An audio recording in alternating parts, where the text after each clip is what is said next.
हाँ, तो welcome back. जो पिछले लेक्चर में डिस्कस हुआ था वो मैग्नेटिक फील्ड, चुंबकीय क्षेत्र और वेलोसिटी से रिलेटेड आपको 3 केसेस बताए थे।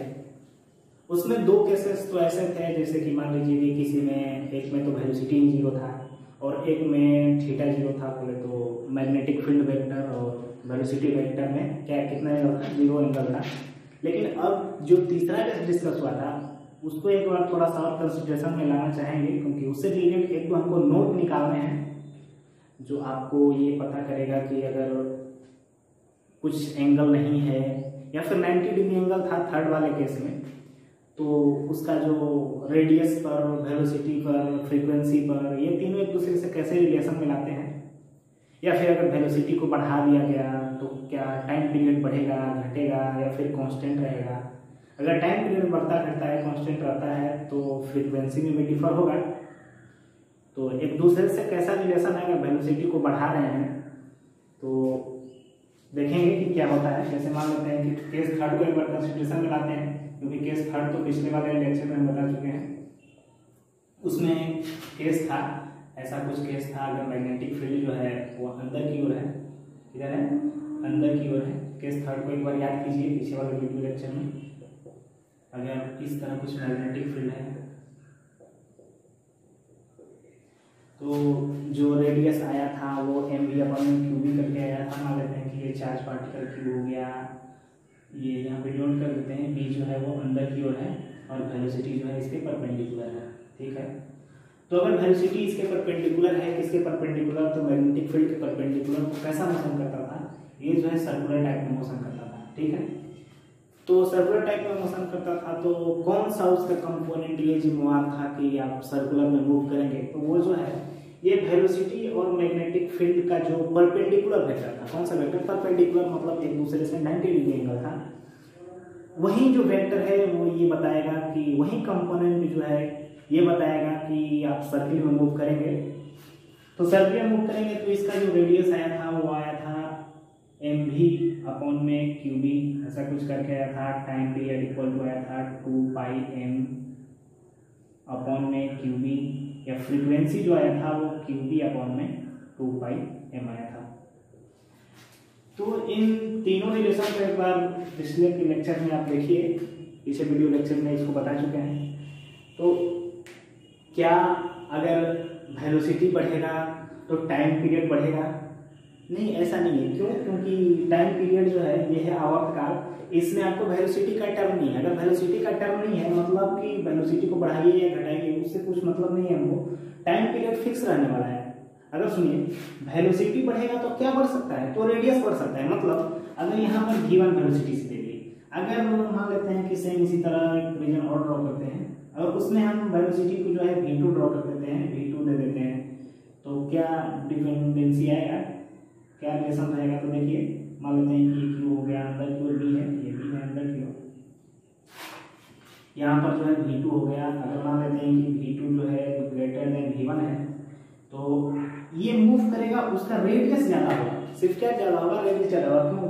क्योंकि अगर वेलोसिटी बढ़ रहा है तो रेडियस भी बढ़ेगा। मतलब ये है कि अगर नोट नंबर फर्स्ट देखें तो अगर v जो है इंक्रीज कर रहा है देन क्या इंक्रीज करेगा? Radius will also be increase.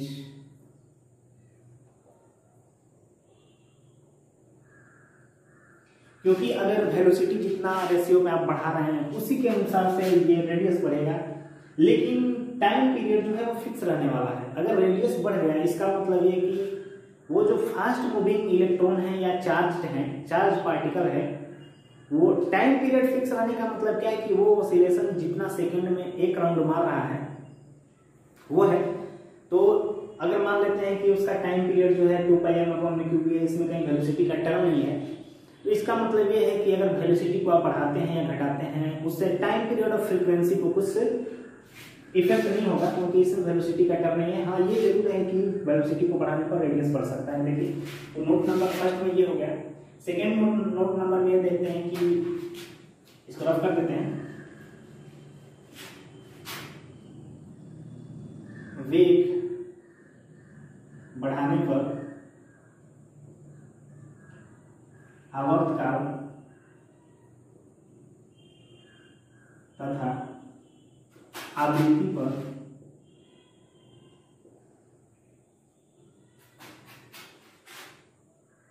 प्रभाव नहीं पड़ता है। मतलब अगर आप वेलोसिटी को बढ़ा रहे हैं उससे हमको आवर्तकाल, टाइम पीरियड एंड फ्रीक्वेंसी, आवृत्ति पर कुछ इफेक्ट नहीं पड़ेंगे क्योंकि इसमें उसका टर्म नहीं है।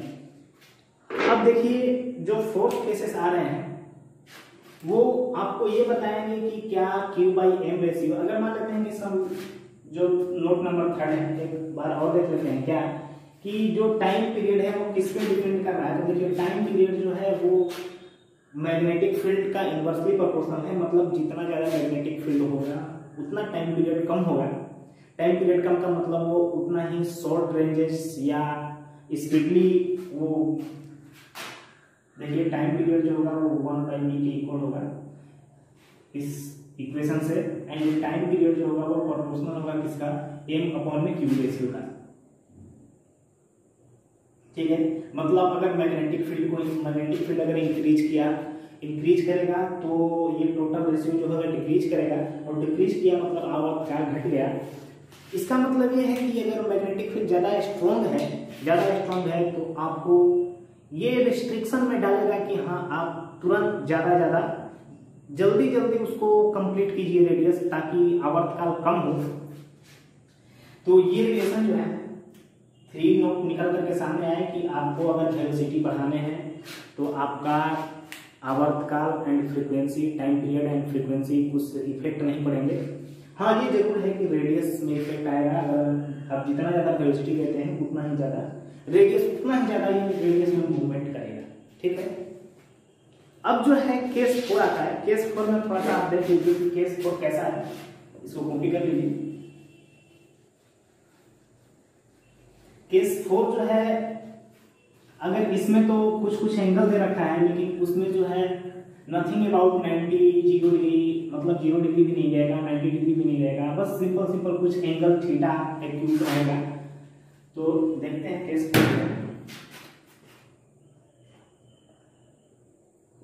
4 जो है ये है कि यदि कण सामान्य दिशा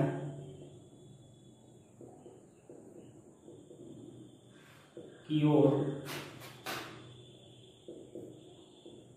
गतिशील हो तो इसका मतलब ये कि थीटा जो है ये 90 डिग्री भी नहीं है एंड थीटा जो है वो 0 डिग्री भी नहीं है, ये भी नहीं है, दोनों नहीं है। मतलब कि 90 डिग्री वाला केस तो देख लिए, 0 डिग्री वाला भी केस देख लिए। 0 डिग्री वाला केस कौन सा था, तो सेकेंड केस था। 90 डिग्री वाला कौन सा केस था, तो वो थर्ड केस था। अब जो है कुछ बस थीटा एंगल रहेगा, ये 90 भी नहीं है और न ही 0 डिग्री है। तो देखिए अगर मान लेते हैं कि इधर जो हो गया मैग्नेटिक फील्ड हो गया, क्या हो गया, इधर जो है मैग्नेटिक फील्ड हो गया, इधर मैग्नेटिक फील्ड हो गया बी वेक्टर, लेकिन जो वेलोसिटी वेक्टर हो गया वो ये हो गया, ये बस इसका थीटा एंगल। ठीक है, तो इस तरह से जो मोशन होंगे ये आगे इसके 2 कंपोनेंट वेलोसिटी के बनेंगे। कौन से, एक तो इधर बनेगा v cos थीटा, क्या बनेगा v cos थीटा, एक इसके परपेंडिकुलर में बनेंगे v sin थीटा। कंपोनेंट तोड़ने आते हैं क्योंकि जो वेक्टर में इसको पढ़ाया जाता है बेसिक फिजिक्स के तौर पे, तो इसमें v cos थीटा है, v sin थीटा है। किसके कारण से इसका वेलोसिटी लीनियर रहने वाला है, मतलब रेखीय रहने वाला है, और किस कंपोनेंट के कारण से इसका वेलोसिटी जो होगा वृत्तीय होगा, सर्कुलर मोशन में होगा। तो देखिए v cos थीटा के कारण जो होगा वो गति वो रेखीय होने वाला है। कैसा, ये जो चाहेगा कि रेखीय गति हो, केस 2 को एक बार याद कीजिए। जब अगर मान लेते हैं कि b और मैग्नेटिक फील्ड वेक्टर और वेलोसिटी वेक्टर एक दूसरे के समांतर होते थे तो कैसा गति होता था, तो रेखीय गति होता था, उसमें किसी तरह का फोर्स नहीं लगता। लेकिन अगर परपेंडिकुलर हो गया, लंबवत, किसके लंबवत, तो मैग्नेटिक फील्ड के चुंबकीय क्षेत्र के, और अगर क्या वेलोसिटी के कंपोनेंट v sin थीटा के अगर परपेंडिकुलर हो गया, उसके कारण से केस 3 आया था, उसमें कैसा गति हो रहा था, तो वृत्तीय गति हो रहा था, सर्कुलर मोशन हो रहा था। देखिए अगर ये पार्टिकल यहाँ से चलना स्टार्ट करेगा तो ये वृत्तीय गति में भी फॉलो करेगा और कैसा, और लीनियर मोशन में भी चलेगा। तो देखिए इसका जो गति होगा वो कुछ ऐसा होगा, ऐसा होगा। मतलब इस तरह की गति को जो बोलते हैं वो हेलिकल मोशन बोलते हैं, हेलिकल मोशन। सर्पिलाकार, सर्पिलाकार गति।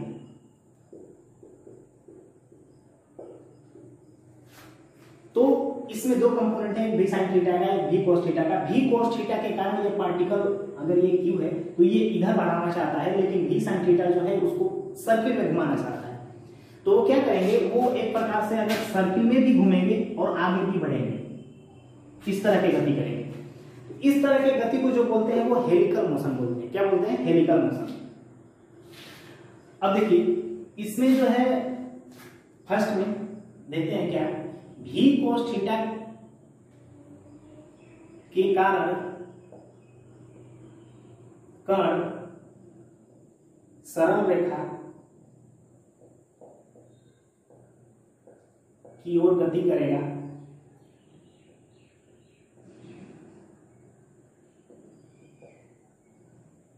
सेकेंड में v sin थीटा के कारण कण वृत्तीय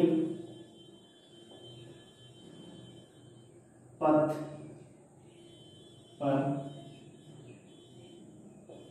चलने के लिए बाध्य होगा। मतलब कि इसमें दो कंपोनेंट अगर हैं, कौन कौन से, अगर v cos थीटा है, v sin थीटा है, तो v cos थीटा के कारण वो रेखीय गति की ओर होगा, लेकिन इसके कारण जो होगा वृत्तीय गति की ओर होगा। एक मिनट, ये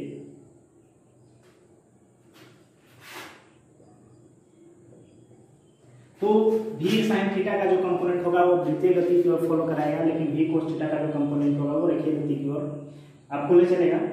तो इससे रिलेटेड जो है वो मान लेते हैं कि दो कॉन्सेप्ट हैं, क्या कि रेडियस कितना होगा। अगर रेडियस जो होगा वो कुछ कंसिडरेशन में आया तो टाइम पीरियड कितना होगा।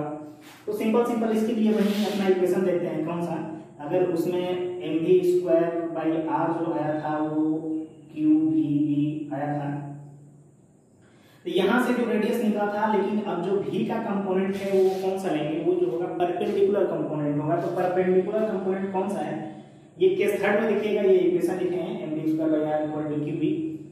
तो अब जो v का कंपोनेंट था वो मैग्नेटिक फील्ड के परपेंडिकुलर वाला कंपोनेंट था। तो यहाँ पर v का कंपोनेंट कौन सा है मैग्नेटिक फील्ड के परपेंडिकुलर, तो v sin थीटा वाला जो कंपोनेंट है वो इस मैग्नेटिक फील्ड के परपेंडिकुलर है। तो v² की जगह पे v sin थीटा रख दीजिए और एक इक्वेशन आएगा क्या, m v sin थीटा का होल स्क्वायर अपॉन में r equal to q v sin theta into v।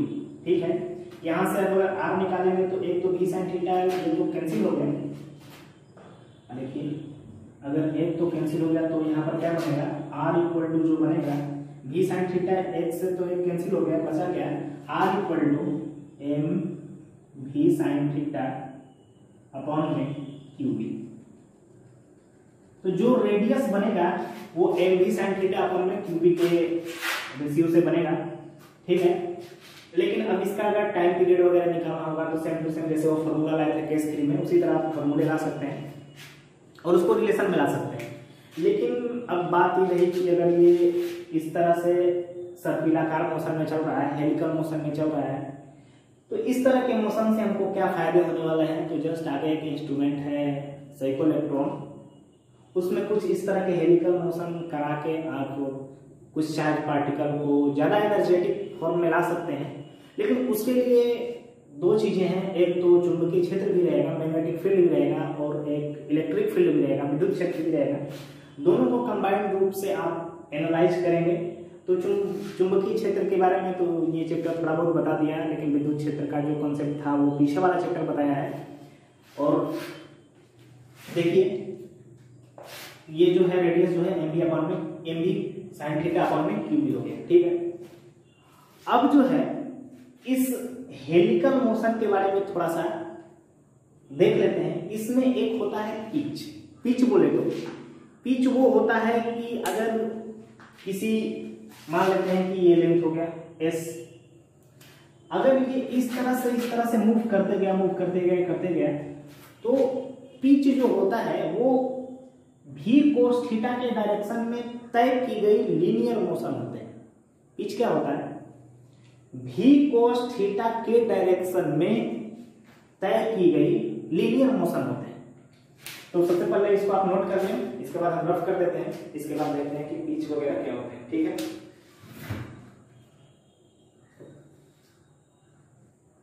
Rough कर लीजिए, सॉरी रफ कर लेते हैं, इसको आप नोट कर लेते हैं।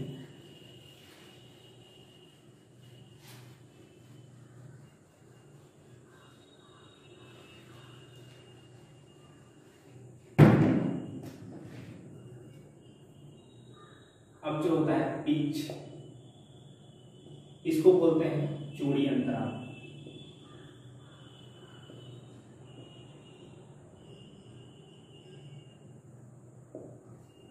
देखिए जो पिच होता है इस हेलिकल मोशन का एक पार्ट होता है। कौन सा पार्ट है? तो ये जो पार्ट होता है वो ये वाला पार्ट है। जैसे मान लेते हैं कि कोई आवेशित कण है, मतलब ये चार्ज पार्टिकल ही है। कौन मूव कर रहा है? तो चार्ज पार्टिकल है जो इस हेलिकल मोशन की तरह आप गति करने के लिए वो बंधा हुआ है। क्योंकि मैग्नेटिक फील्ड वेक्टर और वेलोसिटी वेक्टर एक दूसरे के क्या है, कुछ एक्यूट एंगल पर बंधे हुए, ठीक है। तो जो पिच होता है वो ऐसा कुछ समझिए इसको, क्या कि अगर ये पार्टिकल यहां से अगर यहां गया तो ये वाला जो लेंथ हुआ है एस जो होता है उसको पिच बोलते हैं, पिच लेंथ।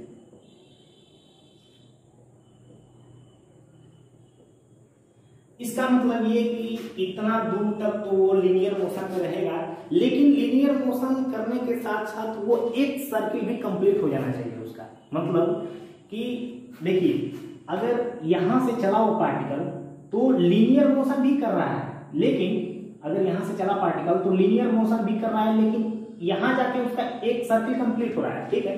तो ये जो दूरी तय करता है उसको बोलते हैं पिच लेंथ। क्या बोलते हैं? Pitch length. तो पिच लेंथ होगा क्या? तो पिच लेंथ तो सबसे पहले ये देखना पड़ेगा कि किस कंपोनेंट के कारण इधर वेलोसिटी उसका हो रहा है। तो वो कंपोनेंट जो है वो भी कोस थीटा है, क्योंकि एक बार और ड्रॉ कर लेते हैं उस कंपोनेंट को, देखते हैं। यहाँ पर इसको लिख लेते हैं R = mv sin theta upon में क्यूबी, ठीक है। एक बार पिच लेंथ और देख लेते हैं, क्योंकि पिच लेंथ का जो जिम्मेवार है वो भी कोस थीटा वाला कंपोनेंट है।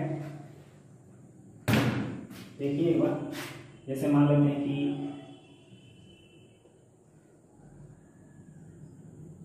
इस तरह हो गया, अगर ये बी वेक्टर हो गया, अगर ये इधर जो है भी वेक्टर हो गया, ये जो है थीटा है, तो इधर वाला जो कंपोनेंट था वो क्या था? भी कोस थीटा, लेकिन इधर वाला जो कंपोनेंट था वो भी साइन थीटा का कंपोनेंट था, ठीक है। इसके कारण जो है ये लीनियर मोशन में रहेगा, लेकिन इस वाले के कारण वो सर्कुलर मोशन की तरफ मूव करेगा। तो जो पिच लेंथ होगा वो भी कोस थीटा के कारण आएगा। तो लेंथ इक्वल टू क्या होता है? एस इक्वल टू जो होता है वो होता है वेलोसिटी इनटू टाइम। तो वेलोसिटी कौन सा है? तो मान लेते हैं पिच लेंथ को अगर हमको डिफाइन करना है तो ये और ये क्या है? एक प्रकार से पिच लेंथ, ठीक है। तो एस इक्वल टू जो होगा वो भी कोस थीटा इनटू टी होगा। टी कौन सा? तो टी जो होगा वो टाइम पीरियड होगा। टी क्या होगा? वो टाइम पीरियड होगा, ठीक है। तो भी cos theta into time period. तो टाइम पीरियड सिंपल केस 3 वाले में निकालना हम बता दिए हैं। तो टाइम पीरियड आप निकाल सकते हैं और भी कोस थीटा का वैल्यू रख सकते हैं, इससे पिच लेंथ आ जाएगा, ठीक है। पिच लेंथ, ठीक है। अगर टाइम पीरियड का वैल्यू रखते हैं तो टाइम पीरियड का वैल्यू जो होगा वो क्या होगा? टाइम पीरियड तो आपको पता है कि टाइम पीरियड जो है वो वेलोसिटी से इंडिपेंडेंट है। तो टाइम पीरियड का वैल्यू रख देते हैं, तो एस इक्वल टू क्या होगा? भी कोस थीटा इनटू 2πm/qv होगा। अगर ये 2πm/qv होगा, इसका मतलब इसको मल्टीप्लाई कर देते हैं। मल्टीप्लाई करने के बाद क्या बनेगा, तो s इक्वल टू जो बनेगा वो बनेगा 2πmv cos θ/qv। जो पिच लेंथ होगा वो होगा 2πmv cos θ/qv, यहाँ पर लिख देते हैं। अगर ये वाला लेंथ हमको पता करना है तो कितना होगा, तो 2πmv cos θ/qv जो पिच लेंथ होगा s इक्वल टू होगा जो 2πmv cos θ/qv करके होगा। और अगर मान लेते हैं कि अगर वेलोसिटी को आप बढ़ाएं तो वेलोसिटी बढ़ेगा तो उसके डिपेंड करते हैं कि पिच लेंथ भी बढ़ेगी, क्योंकि ये cos थीटा जो है आपको cos थीटा तो कांस्टेंट रहेंगे, क्योंकि एक बार जो थीटा हो गया वो फिक्स है। लेकिन हो सकता है कि वेलोसिटी बढ़ेगा तो पिच लेंथ भी बढ़ेगा, क्योंकि वेलोसिटी बढ़ेंगे तो इस हॉरिजॉन्टल डायरेक्शन में भी कंपोनेंट आएंगे तो पिच लेंथ भी बढ़ सकता है, शून्य अंतराल भी बढ़ सकता है। ठीक है, इसके बाद जो है नेक्स्ट में साइक्लोइलेक्ट्रॉन के बारे में पढ़ना है, उसके बारे में कुछ एंगल पर रहेंगे। ठीक है, देखेंगे नेक्स्ट वीडियो में कि वो साइक्लोइलेक्ट्रॉन का डिस्कशन जो है वो क्या होता है। ठीक है, thank you, all the best. और अब जो है अगले लेक्चर में मिलते हैं। ठीक है।